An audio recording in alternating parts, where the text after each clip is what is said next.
नमस्कार. बंदा रुपया आपला पैसा आपली गुंतवणूक. आजच्या भागात आपलं सहर्ष स्वागत. मंडळी, मार्केट एका तेजीच्या मूडमधून सध्या जाताना आपण बघतोय. खूप सकारात्मकपणे मार्केटची वाटचाल चालू आहे. रोज जवळजवळ 400-500 अंकाने मार्केट वधारतोय आणि याच्या मागची बरीचशी कारणं आहे की जे FFIs आहेत त्यांची गुंतवणूक भारतात पॉझिटिव्हपणे परत येताना दिसते. एकीकडे डॉलर आणि रुपीज आहे त्याच्यामध्ये स्टॅबिलिटी दिसते की रुपी कुठेतरी स्ट्रेंथन होताना दिसतो आहे. ग्लोबल फॅक्टरवर जे क्रूड ऑइल आहे त्याच्या किमती पण कमी झालेल्या आहेत आणि त्याचा आपण नेट इम्पोर्टर असल्यामुळे कुठेतरी इकॉनॉमीला फायदा होतो आहे. रिझल्ट्स त्याच्यात येत आहेत. पण याच्यामध्ये ही जी सगळी पॉझिटिव्ह रॅली आहे त्यामध्ये कुठे सावध असण्याची गरज आहे की ही पॉझिटिव्ह रॅलीवर इन्व्हेस्टर्सने राईड करून त्यांचे इन्व्हेस्टमेंटला वाढवण्याची गरज आहे. इथे नेमकं काय करायला पाहिजे आणि नेमकी स्थिती काय, इथून पुढे काय, यासाठी आज आमच्या भागामध्ये आपण चर्चा करणार आहोत. आणि त्यासाठी आपल्या भागात आज सामील झालेत Bhushan Tenekar, treasure funds corporate ॲडवायझर्सचे फाउंडर्स, आणि Preet Malde, research analyst Piper Serica. दोघांचं आजच्या भागात खूप स्वागत. मी एक प्रश्न जो सुरुवात करतो तो आपल्या दोघांसाठी की आपण ही जी तेजी बघतोय, म्हणजे ही पॉझिटिव्ह रॅली मागच्या बऱ्याच सेशननंतर एवढी कंटिन्यूड रॅली आपण बघितली आणि याच्या आधी कुठेतरी एक सेलिंगचं प्रेशर्स असेल आणि जिओ पॉलिटिकल टेन्शन्समुळे मार्केट सबड्यूड असते, रिझल्ट्स होते, बरीच फॅक्टर होते आणि एक एक फॅक्टर्स मागे पडत चाललेले आहेत. आणि ट्रम्प टॅरिफवर प्रदीर्घ चर्चा झाली, आता ते कुठेतरी त्याला पॉज झालेला आहे. आणि पण ही रॅली एक पॉझिटिव्ह येते आणि इन्व्हेस्टमेंट ॲक्टिव्हिटी वाढली आहे. इथे कंटिन्यू राहणारे थोडा सावधानतेचा इशारा आहे. याच्यात काय सांगाल? हा ओपनिंग प्रश्न दोघांसाठी. प्रीत, तुमच्यापासून सुरुवात करूया.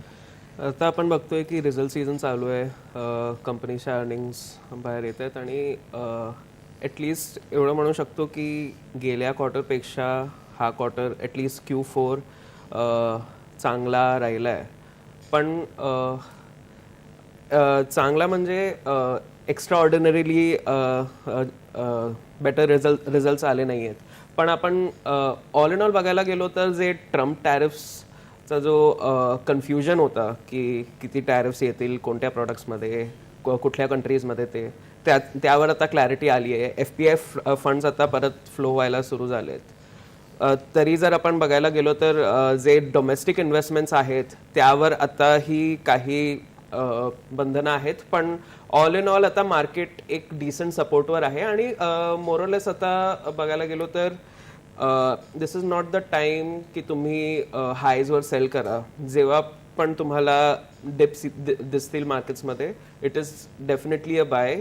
तुम्ही ट्रांचेसमध्ये पूर्ण कॅपिटल एकदाच टाकू नका, ट्रांचेसमध्ये हळूहळू बाय करायची सुरुवात करा, इन माय ओपिनियन. अच्छा, म्हणजे प्रीत म्हणताय की अजून खूप अशी बाय ऑपॉर्च्युनिटी दिसत नाही. म्हणजे आपण जे म्हणतो राईड ऑन द टाईड, की आता तुम्ही इथे इन्व्हेस्ट करा आणि पुढे त्याचे फळ मिळतील, तर थोडं सावध राहा. म्हणजे ट्रांचेसमध्ये घ्या, अजून खाली जाऊ शकतात. स्वप्नील हे म्हणेन की आपण नेहमी बंद रुपयावर गुंतवणूकदारांना हे सजेस्ट करत आलो की जेव्हा मार्केट सेन्सेक्स जवळजवळ 72,000 पर्यंत गेला होता, म्हणजे काही आठवड्यांपूर्वी, तेव्हा ती नक्कीच बाईंग अपॉर्च्युनिटी होती. आणि मार्केट हे एक टोटल कन्सॉलिडेशन फेजमध्ये आहे. जेव्हा मी सांगत आलो की 86,000वर उच्चांक गाठून आपण निच्चांक 72,000वर पण बघितला, तर 72,000ची एक चांगली अपॉर्च्युनिटी होती. तेव्हा जर गुंतवणूकदारांनी नक्कीच चांगले स्टॉक्स घेतलेले असतील किंवा म्युच्युअल फंडमध्ये सुद्धा इन्व्हेस्ट केलेले असेल, तर त्यांना 20 ते 25-30% रिटर्न 80,000वर जो आज आपण सेन्सेक्स बघतो आहोत तेव्हा मिळाले असतील. पण आता थोडीशी सावधगिरी बाळगायची गरज आहे, कारण ह्या कन्सॉलिडेशन फेजमध्ये जरी मार्केट आज थोडंसं 200-300 पॉईंटनी ग्रीनमध्ये ओपन होतं, सेन्सेक्स ओपन होतो, कधी निगेटिव्हही जाऊ शकतो. एक इंडिया पाकिस्तानचा जे हल्ला झाला त्या पार्श्वभूमीवर भारताची अजून एक रिॲक्शन येणं म्हणजे तिथे अजून पेंडिंग आहे. ठाम रिॲक्शन आलेली नाही, ठाम रिॲक्शन अजून आलेली नाही. ती जर समजा उद्या आली, भारताने काहीही गनिमी काव्यांनी एखादं प्रत्युत्तर द्यायचं ठरवलं पाकिस्तानच्या अगेन्स्ट, तर त्याचा इम्पॅक्ट थोडासा टेम्पररी शॉर्ट टर्म मार्केटवर होऊ शकतो. तर गुंतवणूकदारांनी थोडंसं एक धैर्य बाळगून आत्ताच्या पोझिशनमध्ये जे सेन्सेक्स आहे, जर तुम्ही ऑलरेडी चांगले स्टॉक्स 72-73 हजार सेन्सेक्स असताना जर घेतले असतील तर तुम्हाला नक्कीच एक थोडं प्रॉफिट बुकिंग करायचा मी सल्ला देऊ इच्छितो आणि ते तुम्ही करावं आणि थोडीशी संधीची वाट बघावी, कारण मार्केट हे असं लिनियरली वरच जाईल, परत 86,000 जाईल, 90,000 क्रॉस करेल अशी एक मोठा आशावाद बाळगून त्याचा जास्त फायदा होणार नाही. मार्केट थोडं खाली पण येऊ शकतं 80,000कडून, तर तेव्हा आलं तर तुम्ही परत चांगले स्टॉक्स विकत घेऊन त्या संधीचा एक होल्ड पोझिशन घेऊन तुम्ही एक 6 महिने 9 महिने तुम्हाला परत एक 25 ते 30% रिटर्न त्या स्टॉक्समधून मिळू शकतो. तर मला असं वाटतं की हे जे आता फेज आहे ते बेअर्स आणि बुल्स म्हणतो ना आपण, जे त्यांची पुश आणि पुल ही दोन्ही स्ट्रॅटेजी होते. तर जेव्हा ग्रीन असतं तेव्हा खूप खुश होऊन जायची गरज नाही आहे, पण रेड पण मार्केट जाऊ शकतं. ही परिस्थिती आणि रियालिटी गुंतवणूकदारांनी मनात ठेवावी आणि सावधगिरीने थोडीशी इन्व्हेस्टमेंट करत राहावं या मार्केटमध्ये.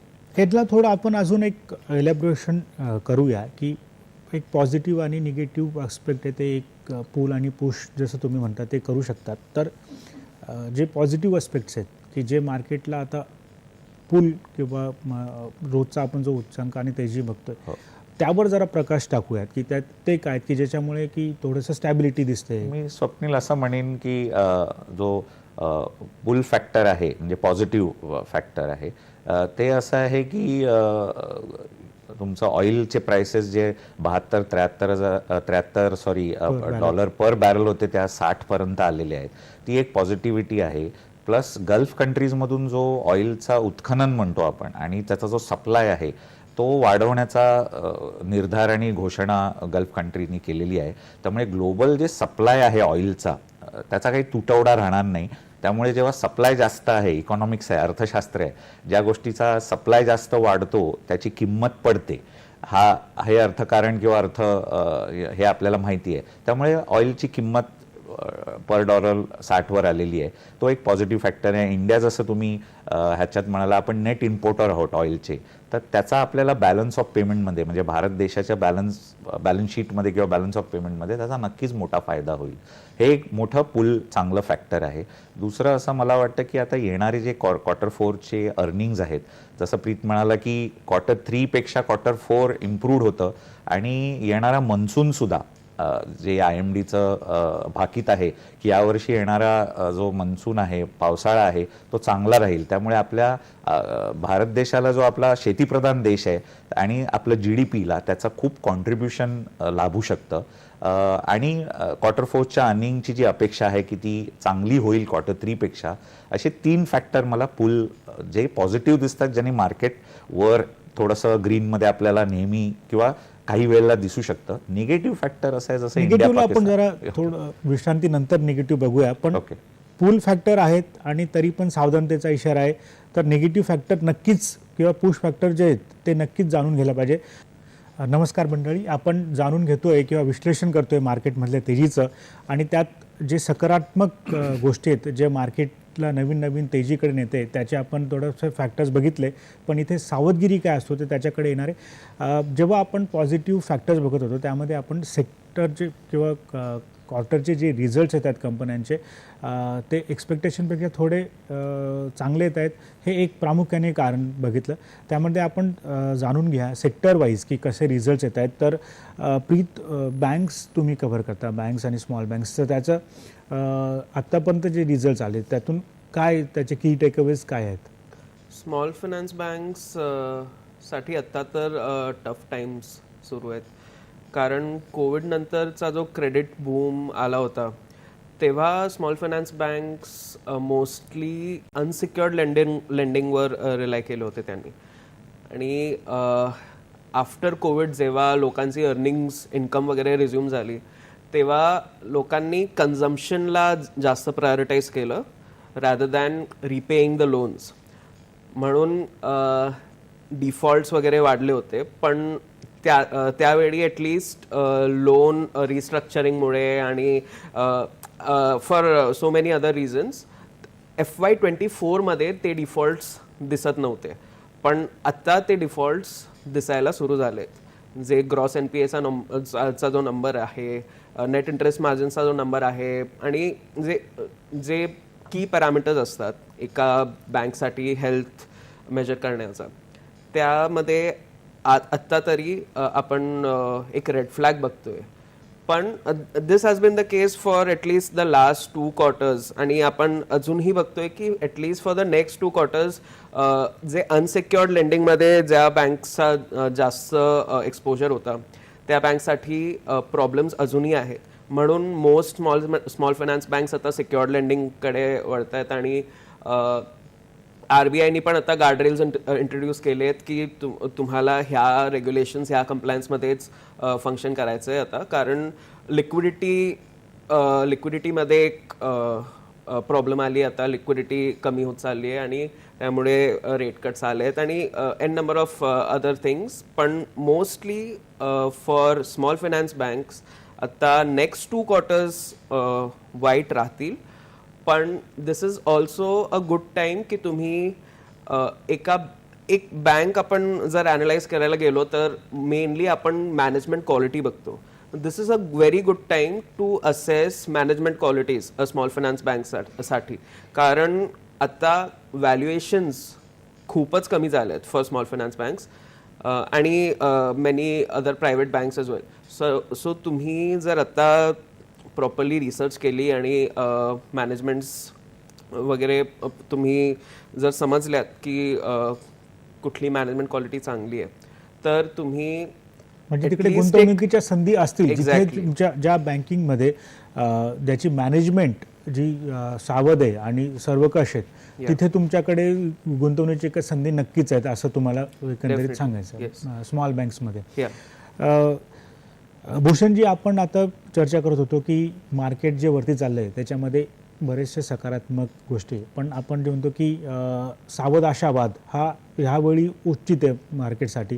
तर असल्या कुठले फॅक्टर्स आहेत की ज्याच्यामुळे आपल्याला सावधगिरीची गरज आहे?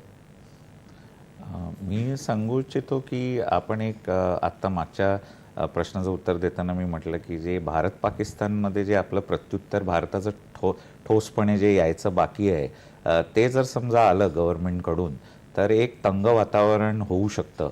आणि तुम्ही जर घडामोडी ट्रॅक करत असाल या बाबतीत तर गल्फ देशाकडून आणि टर्कीकडून पाकिस्तानला एक पाठिंबा आहे. अमेरिकेचा पण पाठिंबा आहे, पण तो एकदम डायरेक्टली नाही आहे. अमेरिका आपल्याला सुद्धाही सांगते की काही युद्धसदृश स्थिती तुम्ही निर्माण करू नका, आणि पाकिस्तानला शस्त्रपुरवठाही एकीकडे चालू असतो. त्यामुळे एक वातावरण तंग आहे. रशियाचा सपोर्ट आपल्याला आहे, पण जर उद्या काही असा गनिमी काव्याने काही प्रत्युत्तर स्ट्रॉंग दिलं गव्हर्नमेंटने आपल्या, तर एक मार्केटवर त्याचा शॉर्ट टर्म इम्पॅक्ट पडू शकतो. मार्केट तुम्हाला निगेटिव्ह झोनमध्ये जाताना दिसेल, थोडी पडझड दिसेल. त्यामुळे एक सावध आशावाद ठेवावा. ती एक अपॉर्च्युनिटी असेल मार्केटसाठी. घाबरून जाण्याचं काही कारण नाही आहे. मार्केट वर उसळी घेईल. जेव्हा जेव्हा पास्टमध्ये भारत पाकिस्तानचं तुम्ही कारगिलचंही युद्ध बघा किंवा कधीही असं गनिमी काव्यानी बॉर्डरवर LOCवर ज्या घडामोडी होतात आपल्या दोन्ही देशांमध्ये, तेव्हा मार्केट त्या एका पिरियडनंतर वरच आलेलं आहे. त्यामुळे ते एक निगेटिव्ह फॅक्टर मी सुचवू इच्छितो. दुसरं आहे जो ट्रम्प टॅरिफचा जो सागा गेले आपल्या 2.5 ते 3 महिने चालू आहे. जानेवारी 20 पासून त्यांनी प्रशासन सांभाळलं, त्यापासून जो एक तडाखा लावला होता त्यांनी टॅरिफ वॉरचा चायना आणि रेस्ट ऑफ द वर्ल्डच्या अगेन्स्ट, तर 90 डेजचा पॉज आहे. त्याच्यामुळे सुद्धा एक पॉझिटिव्हिटी मार्केटमध्ये ग्रीन आपल्याला दिसते आहे. पण जेव्हा ते 90 डेज संपतील तेव्हा पुढे जाऊन काय दिशा घेईल हे निश्चित झालेलं नाहीये. अमेरिका काय करते, चायना काय करते, आणि आपला भारत देश जे आपण युनिलॅटरल अमेरिकेबरोबर एक बायलॅटरल ट्रेड ॲग्रीमेंट नेगोशिएट करत आहोत, त्याचा परिणाम काय होतो हे सगळं बघावं लागेल. तर इथे थोडंसं निगेटिव्ह फॅक्टर्स मला दिसतात की 90 डेज झाल्यानंतर या ट्रेड टॅरिफ वॉरचा काय सावधगिरी हवी. हो. आणि तिसरा पॉईंट मी असं सांगू इच्छितो की FIIsचा जो पैसा किंवा तडाखा त्यांनी जो लावला होता गेल्या 6 महिन्यापासून विक्री करायचा, आता ते थोडे रिटर्न झालेले आहेत मार्केटमध्ये, परत भारतात आलेले आहेत. पण ते कधीही आपल्या गुंतवणुकीत बद्दल भारत देशांमध्ये किंवा कुठल्याही देशाच्या गुंतवणुकीत ते काही इमोशन्सनी गुंतवणूक करत नाही. त्यांना प्रॉफिट जेव्हा वाटतं तेव्हा ते बुक करतात, त्यांना बाहेर पडायचं असतं तेव्हा ते बाहेर पडतात. त्यामुळे आत्ता जी स्थिती आहे मार्केटची त्यामध्ये FISचा जो इन्फ्लो आलेला आहे तो परत कधी बाहेर जाईल आणि परत मार्केट आपल्याला कधी रेड झोनमध्ये दिसेल हे सांगू शकत नाही. ते असे मेजर 3 निगेटिव्ह पण फॅक्टर्स तो मला पॉईंट दिसतात. महत्त्वाचा आहे FFIचं, पण त्याच्या बरोबरीने डोमेस्टिक इन्स्टिट्यूशन सपोर्टला किती आहेत ते पण आपण जाणून घेऊया. प्रीत, आपण चर्चा केली बँकिंग सेक्टरवर, त्यांच्या रिझल्ट्सवर, पण त्याच्याशीच निगडीत इन्शुरन्स सेक्टर आहे, तर त्याच्यामध्ये कशी दिसते मुवमेंट? लाईफ इन्शुरन्समध्ये एक ट्रेंड शिफ्ट बघितला होता. प्रोटेक्शन प्लॅन्सपेक्षा जास्त युलिप्स प्रिफर करत होत्या कस्टमर्स, अँड युलिप्सचा सेल खूप वाढला होता. आणि त्याचं कारण हे पण आहे की मार्केट रिटर्न्स चांगले होते म्हणून युलिप्स जे मार्केट रिटर्न्स लिंक्ड असतात त्यांची डिमांड वाढली होती. पण बिकॉज प्रोटेक्शन प्लॅन्स कमी विकत होत्या त्यामुळे लाईफ इन्शुरन्स कंपनीजसाठी अर्निंग्सवर एक इफेक्ट झाला होता, कारण प्रोटेक्शन प्लॅन्स कमी होत्या. पण आता ग्रॅज्युअली प्रोटेक्शन प्लॅन्स परत येत आहेत, कारण दीज कंपनीज, इन्शुरन्स कंपनीज आता परत अर्निंग्सवर फोकस करण्यात बघतायत. आणि जी रेग्युलेटरी बॉडी आहे, इवन दे आर ट्राईंग की इंडियामध्ये घरोघरी पेनिट्रेट व्हावं इन्शुरन्स. सो जे प्रोटेक्शन प्लॅन्स आहेत ते युलिप प्रोडक्ट्स सोबत लिंक करून वगैरे ते आता नवीन प्रोडक्ट्स वगैरे लॉन्च करतायत. पण इन्शुरन्स हा एक एक्स्ट्रीमली हाय टच पॉईंट बिझनेस आहे.